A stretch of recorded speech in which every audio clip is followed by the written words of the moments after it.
Darcy, no NT Sul de hoje eu converso com o professor Marcelo Spalding. Ele é formado em jornalismo, em letras, mestre e doutor em literatura. Exato. Seja bem-vindo, professor Marcelo. Obrigado. Um privilégio poder a gente ter esse tempo para trocar uma ideia. O prazer é meu, muito obrigado. Professor, como é que começou na sua vida a questão de escrever? Porque você também é escritor. Eu queria que ao decorrer da conversa você comentasse também alguma coisa a respeito das suas publicações. Eu comecei a escrever muito cedo. Eu tinha 11 anos, participei de um concurso na Zero Hora chamado Jornalista por um Dia. E na época o prêmio do concurso era uma viagem de avião para Brasília. Eu nunca tinha andado de avião, fiquei feliz da vida que eu andei de avião por um prêmio que eu escrevi por causa de um texto. Só que na época, no colégio, me chamavam de nerd, CDF, um monte de outras coisas, né?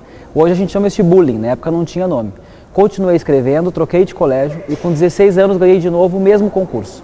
E ali eu descobri que o que eu tinha que fazer na minha vida era trabalhar com isso, com escrita, com textos. Acabei me tornando jornalista, escritor e professor. Legal.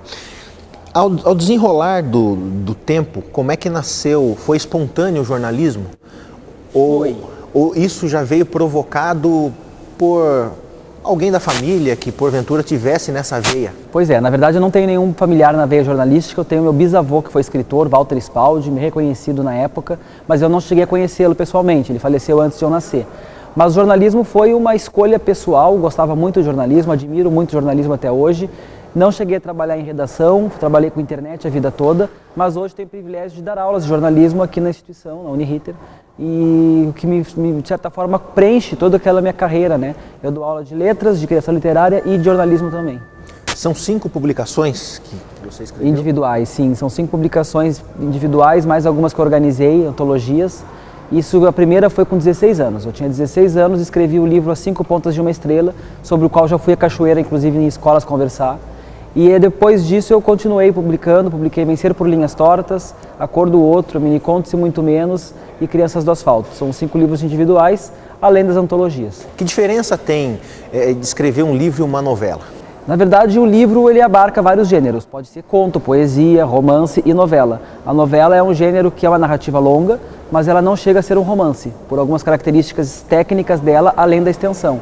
Mas ela também não é um conto. Existe um texto muito famoso do Machado de Assis, O Alienista, que se discute muito se o Alienista é um conto ou é uma novela.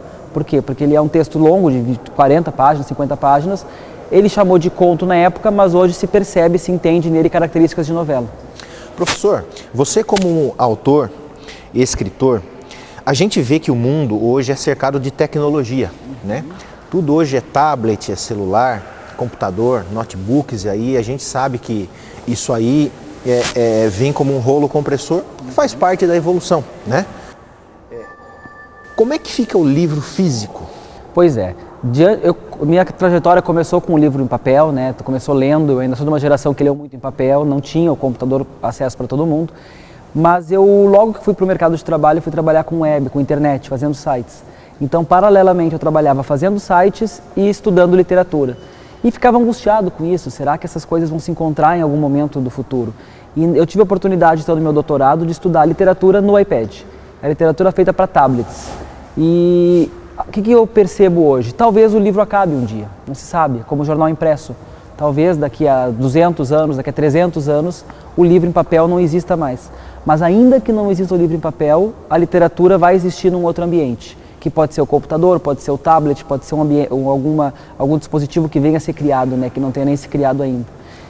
Isso, de certa forma, tira um pouco da socialização entre as pessoas, já que o acesso à internet hoje é muito fácil e individualiza muito as pessoas, né? Para você ter uma biblioteca, você não precisa sair de casa. Uhum.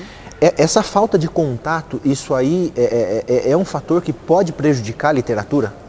Acho que não, porque a literatura é uma atividade solitária. A literatura sempre foi uma atividade que a criança vai lá, rouba o livro da estante do pai e lê sozinha no quarto. Na época que a literatura era uma transgressão, as pessoas liam escondidas. Então a literatura é uma atividade solitária e é uma atividade que exige total atenção. Essa é a grande dificuldade da literatura nos dias de hoje, em que as pessoas fazem 1000 coisas ao mesmo tempo. A pessoa consegue ouvir rádio e escrever, ou ouvir rádio e ler um texto, mas ela não consegue ler um livro e assistir televisão. Pelo menos não é comum isso acontecer, né? Então a leitura exige atenção máxima. Isso, nesse sentido, eu não acredito que a internet possa prejudicar. A internet só vem a somar outros gêneros como os gêneros em papel. Nós estamos conversando com o professor Marcelo Spalding, ele que é mestre, doutor e mestre em literatura aqui pela Universidade do Rio Grande do Sul. Daqui a pouquinho nós vamos seguir com a nossa entrevista e contar um pouco mais sobre a vida do professor Marcelo.